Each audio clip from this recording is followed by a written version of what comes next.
So I have this little DC Century welder here, and it's a great little portable welder. It's super small. You can see a little impact driver next to it. It's super compact, and it does a decent job when welding smaller gauge stuff. Well, I wanted to put together kind of a go box, so I'm going to try to make a video on doing that. My idea is to put the welder inside here and have this control panel on the outside of the box, and then to cut some vents in it and make sure that the machine can stay cool and be able to keep my gear inside the box, and also to be able to put the portable power station on top so I can just roll the whole thing around anywhere I need to. So yeah, we'll see how this goes. So the first thing I had to do was I took out these screws that were holding the dials to the box. Had to unscrew the wire weld feeder. Both of these, well, I didn't have to do that one, but this one had to unscrew it so that I could pull this plastic off of here. It's all just kind of taped there into place.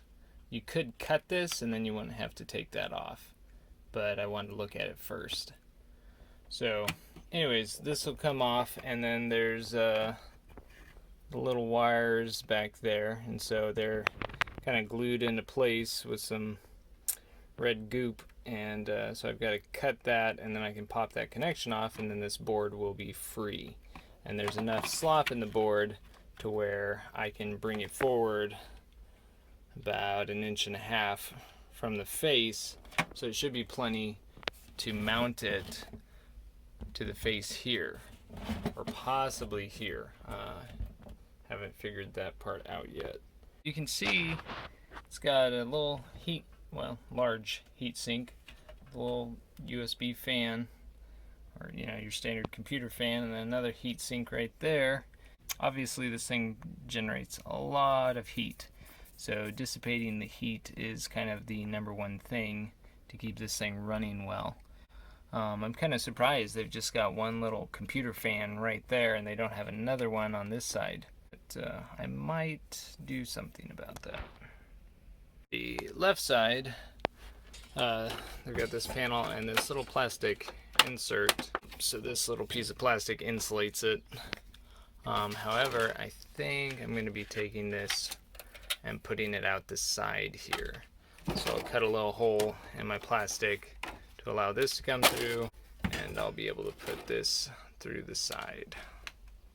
As far as putting everything through holes in the side of this box, I've got to find the smallest diameter part of this to fit through. So obviously I want to keep my hole this diameter if at all possible, but the handle is definitely wider than that, so I'd have to make a pretty big hole.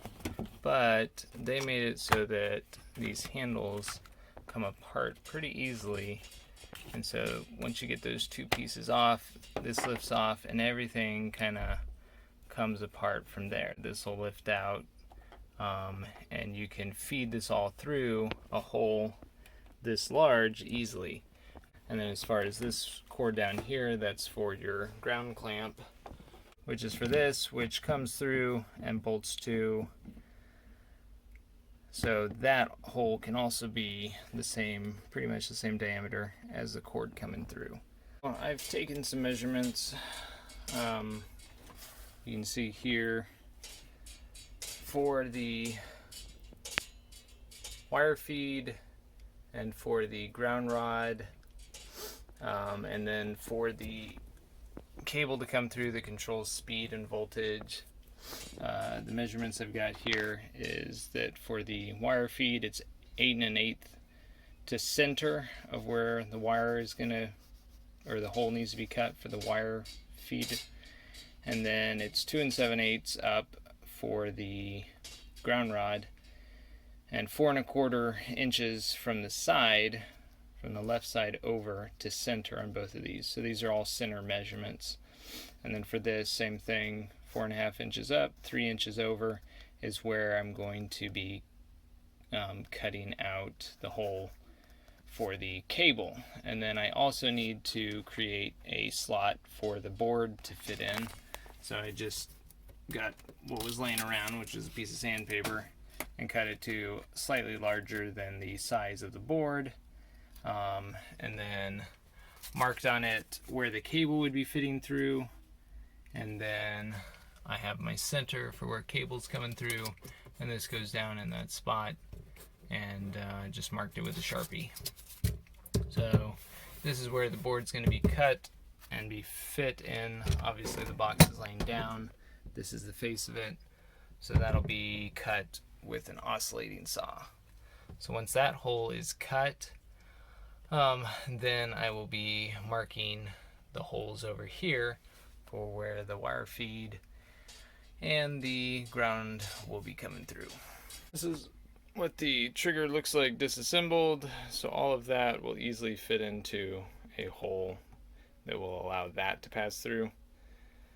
And then the ground here, you can see when you take it off of the grounding clamp, it's the same diameter pretty much as the cable. So we're going to use 5/8 for this, which will make that plenty big enough for that to pass through. And then we're going to use 1 3/8 to make the hole for that. And so I've got it in here marked, and I've got 2 marks because at first I was marking off of right here, but then I realized this lip is actually the wider. I mean, it comes into the box more, and since this is tall enough to where we'll be hitting up against there, I needed to move the marks over about 1/4 inch. So I've got the mark on there, 8 1/8, moved over 4.5 inches from here, and down there 4.5 as well. That's just 1/4 inch further than original. So I'll drill holes into those spots and then try to slide all of this into there, bring it over and test out that my wire will fit there. Okay, so I fed it through and pushed everything into position, and everything is working. So yeah, we've got our wire there, so that can plug in right into that spot. Yeah, so anyways, in this position everything is still accessible. I'm going to be taking off the inner panel here so I can put some screws or some bolts through the floor to keep this from rattling around. Okay, so I decided to put the on-off switch here on the front. One thing I didn't realize when I did it was that I forgot to take into account this thing opening. Yeah, it's late, getting tired, start making poor decisions. Anyways, it still opens up enough to where you can reach the spool, pull everything out. But if I would have thought about it a little bit more, I would have moved it.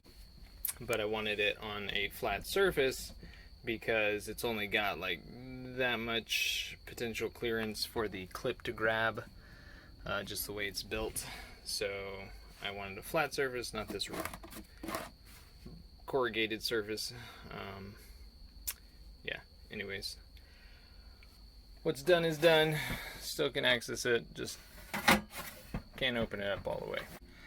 But I do want to say I don't recommend messing with the wiring. What I had to do in order to get this done was I had to add on to the wiring to bring it out all the way to here, because normally the switch is right here in this spot. But now I don't have to open up the box and reach in. Now the next step, now that I've got my controls on the outside, the next step would be to add venting for the box so that it can blow air in. And I'm thinking about adding a USB fan right here. Not sure about that. So where I can blow in air directly to this fan that'll blow in air, and then drill some holes up here so the air can leave, So this box will stay cooled while this thing is running, because these things get super hot with all that electricity flowing through them.